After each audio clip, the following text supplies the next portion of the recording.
ಬಹಳಷ್ಟು ಜನ ಈ ಹೆಸರು ಕೇಳಿರೋದೇ ಇಲ್ಲ, ಆದ್ರೆ ಬಹಳಷ್ಟು ಜನ ಅನುಭವಿಸೋ ಅಂತ ಕಾಯಿಲೆ ಏನಿದೆ ರೆಸ್ಟ್ಲೆಸ್ ಲೆಗ್ ಸಿಂಡ್ರೋಮ್.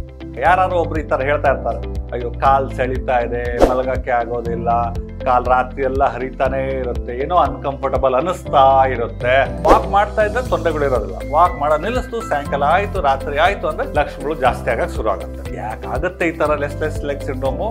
ಬಹಳಷ್ಟು ಕಾರಣಗಳಿಂದ ಇರ್ಬೋದು.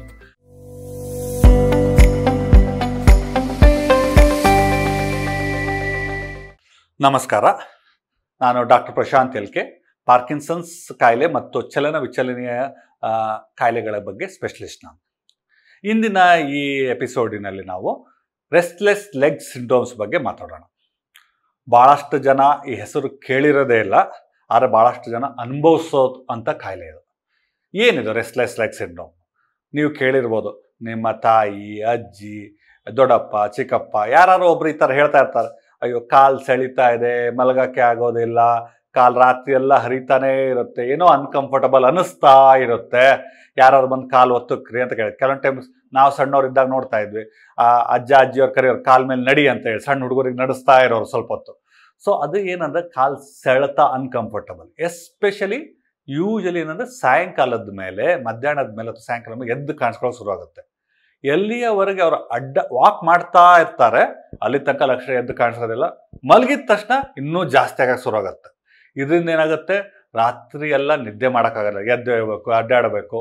ಈ ಥರ ಆಗುವಂಥ ಕಾಯಿಲೆಗೆ ನಾವು ಮೆಡಿಕಲಿ ನಾವು ಒಂದು ಹೆಸರು ಕೊಟ್ಟಿದ್ದೇವೆ, ಅದಕ್ಕೆ ನಾವು ರೆಸ್ಟ್ಲೆಸ್ ಲೆಗ್ ಸಿಂಡ್ರೋಮ್. ರೆಸ್ಟ್ಲೆಸ್ ಅಂದ್ರೆ ಅಸಮಾಧಾನವಾಗಿರುವ ಕಾಲುಗಳ ಕಾಯಿಲೆ. ಬೇರೆ ಏನೂ ಇರೋದಿಲ್ಲ, ವಾಕ್ ಮಾಡ್ತಾ ಇದ್ದರೆ ತೊಂದರೆಗಳು ಇರೋದಿಲ್ಲ, ವಾಕ್ ಮಾಡೋ ನಿಲ್ಲಿಸ್ತು, ಸಾಯಂಕಾಲ ಆಯಿತು ರಾತ್ರಿ ಆಯಿತು ಅಂದರೆ ಲಕ್ಷಣಗಳು ಜಾಸ್ತಿ ಆಗಕ್ಕೆ ಶುರು ಆಗುತ್ತೆ. ಯಾಕಾಗುತ್ತೆ ಈ ಥರ ರೆಸ್ಟ್ಲೆಸ್ ಲೆಗ್ ಸಿಂಡ್ರೋಮು? ಭಾಳಷ್ಟು ಕಾರಣಗಳಿಂದ ಇರ್ಬೋದು.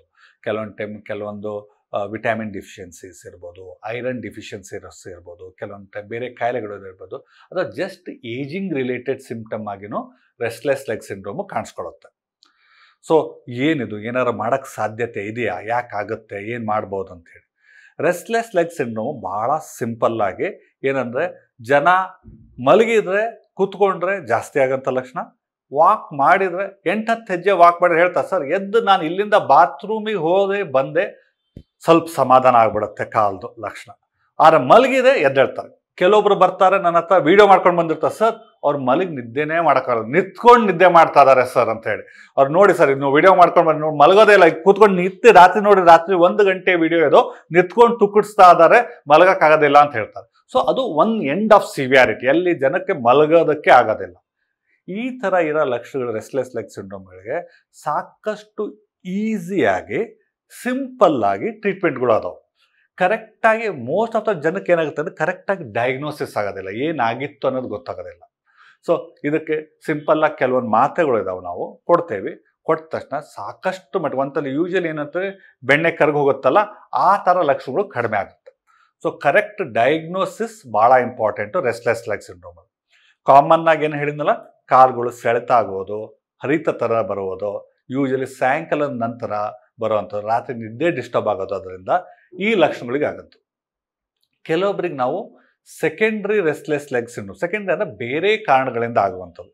ಕೆಲವು ಟೈಮ್ ಐರನ್ ಡಿಫಿಷಿಯನ್ಸಿ ಬಾಡಿಯಲ್ಲಿ ಕಡಿಮೆ ಆಗೋದ್ರಿಂದ ಆಗ್ಬೋದು, ಅಥವಾ ಬೆನ್ನು ಹುರಿಯಲ್ಲಿ ಪ್ರೆಷರ್ ಜಾಸ್ತಿಯಾಗಿ ಬೆನ್ನು ಹುರಿಯಲ್ಲಿ ಪ್ರೆಷರ್ ಡೆವಲಪ್ ಆಗೋದ್ರಿಂದ ಈ ಥರ ಲಕ್ಷಣಗಳು ಕಾಣಿಸ್ಕೊಳ್ಳೋಕೆ ಸಾಧ್ಯತೆ ಇರುತ್ತೆ. ಹೀಗೆ ಕೆಲವೊಂದು ಟೈಮು ಬೇರೆ ಎಲೆಕ್ಟ್ರೋಲೈಟ್ ಡಿಸ್ಎಲೆಕ್ಟ್ರೋಲೈಮಿಯಾ ಅಂತ ಹೇಳ್ತೀವಿ, ಅದರಿಂದ ಈ ಥರ ಸಾಧ್ಯತೆ ಇರುತ್ತೆ. ಸೊ ನಮಗೆ ಯಾವ ಕಾರಣಗಳಿಂದ ಆಗಿದೆ ಅನ್ನೋದು ಯೂಶಲಿ ನೀವು ಡಾಕ್ಟರ್ ಹತ್ರ ಹೋದಾಗ ಯೂಶಲಿ ಚೆಕ್ ಮಾಡ್ತಾರೆ. ಯಾವ್ದಾರು ಈಸಿಲಿ ಟ್ರೀಟೇಬಲ್ ನ್ಯೂರೋಪತೀಸು ಬೇರೆ ಕಾರಣಗಳು ಐತೋ ಇಲ್ಲ ಅಂತ ನೋಡಬೇಕು. ರೆಸ್ಟ್ಲೆಸ್ ಲೆಗ್ ಸಿಂಡ್ರೋಮ್ ಕಾಮನ್ ಆಗಿ ಹಿಸ್ಟ್ರಿ ಮೇಲೆ, ಹಿಸ್ಟ್ರಿ ಅಂದರೆ ಪೇಷಂಟ್ ಎಷ್ಟು ಚೆನ್ನಾಗಿ ಹೇಳ್ತಾರೋ ಅವ್ರ ತೊಂದರೆ, ಅದ್ರ ಮೇಲೆ ಕ್ಲಿಯರ್ ಕಟ್ಟಾಗಿ ಡಯಾಗ್ನೋಸ್ ಮಾಡೋವಂಥದ್ದು. ಸಿಂಪಲ್ಲಾಗಿ ಬ್ಲಡ್ ಟೆಸ್ಟ್ ಮಾಡೋಂಥ ಹೇಳ್ಕೊಡೋವಂಥ ಆನ್ಸರ್ ಅಲ್ಲ, ಟೆಸ್ಟ್ ಮಾಡ್ಕೊಂಡ್ಬಿಟ್ಟು ನಾವು ಅರ್ಥ ಮಾಡ್ಕೊಳ್ಳೋವಂಥ ಕಾಯಿಲೆ. ಸಾಕಷ್ಟು ಮಟ್ಟಿಗೆ ಟ್ರೀಟ್ಮೆಂಟ್ ಇದೆ. ಭಾಳಷ್ಟು ನೀವೇನು ಮನೇಲಿ ಹೋಗಿ ಕೇಳಿದಾಗ, ನಿಮ್ಮ ಮನೇಲಿ ದೊಡ್ಡವ್ರು ಯಾರಿದ್ದಾರೆ ಭಾಳಷ್ಟು ಜನ ಹೇಳ್ತಾ ಇರ್ತಾರೆ, one of the commonest movement disorders ಇದು.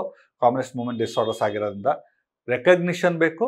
ರೆಕಗ್ನಿಷನ್ ಬಂದರೆ ಡೆಫಿನೆಟ್ಲಿ ಟ್ರೀಟ್ಮೆಂಟ್ ಸಿಗುತ್ತೆ. ಟ್ರೀಟ್ಮೆಂಟ್ ಸಿಕ್ಕರೆ ನಿಮಗೆ ಒಂದು ಇದಕ್ಕೆ ಇಷ್ಟು ವರ್ಷದಿಂದ ಯಾಕೆ ಅನುಭವಿಸ್ತಾ ಇದ್ದೀವಿ ಅಂತಂದ್ರೆ ಕೆಲವೊಂದು ಟೈಮ್ ಕ್ವಶನ್ಗಳು ಬರ್ಬೋದು. ಸೊ ಈಸಿಯಾಗಿ ಟ್ರೀಟ್ಮೆಂಟ್ ಮಾಡುವಂಥ ಕಾಯಿಲೆ ಇದು. ಇಷ್ಟನ್ನು ಹೇಳಿ, ಇದೊಂದು ಇಂಟ್ರೆಸ್ಟಿಂಗ್ ಆಗಿರುವಂಥ ಒಂದು ರೆಸ್ಟ್ಲೆಸ್ ಲೆಗ್ ಸಿಂಡ್ರೋಮ್ ಅಥವಾ ಕಾಲಿನ ಅಸಮಾಧಾನಕ್ಕೆ ಸಂಬಂಧಪಟ್ಟ ಕಾಯಿಲೆಗಳ ಬಗ್ಗೆ ಒಂದು ಅರ್ಥ ಮಾಡ್ಕೊಂಡಿದ್ದಕ್ಕೆ ಧನ್ಯವಾದಗಳು. ನಮಸ್ಕಾರ. ಲೇಟೆಸ್ಟ್ ಹಾಗೂ ಇಂಟ್ರೆಸ್ಟಿಂಗ್ ಸುದ್ದಿಗಳಿಗಾಗಿ ಬಾಸ್ ಟಿವಿ ಕನ್ನಡ ಚಾನೆಲ್ನ ಸಬ್ಸ್ಕ್ರೈಬ್ ಮಾಡಿ. ಹಾಗೆಯೇ ಬೆಲ್ ಐಕಾನ್ ಪ್ರೆಸ್ ಮಾಡಿ. ಇದರ ಜೊತೆಗೆ ಫೇಸ್ಬುಕ್, ಇನ್ಸ್ಟಾಗ್ರಾಮ್, ಎಕ್ಸ್ನಲ್ಲೂ ಮಿಸ್ ಮಾಡದೆ ಫಾಲೋ ಮಾಡಿ.